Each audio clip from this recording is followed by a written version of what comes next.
বন্ধুরা, মহাভারত দুনিয়ার সবথেকে প্রসিদ্ধ আর ঐতিহাসিক গ্রন্থের মধ্যে একটা।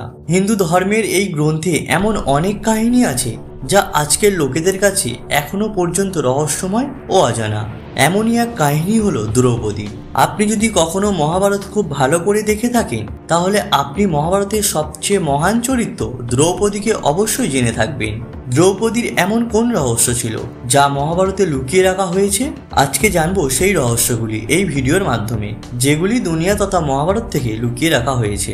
মহাভারতের কথা অনুসারে এটা বলা হয় যে যখন দ্রৌপদীর জন্ম হয়নি তার পূর্বে দ্রৌপদীর পিতা অর্থাৎ রাজা ধ্রুপদ আর গুরু দ্রোণাচার্যের মধ্যে ঘোর বিরোধ ছিল এবং এই দুজনের মধ্যে যুদ্ধ হয়েছিল, যেখানে দ্রোণাচার্য তার শিষ্য অর্জুনের দ্বারা রাজা ধ্রুপদের পরাজয় ঘটিয়েছিলেন।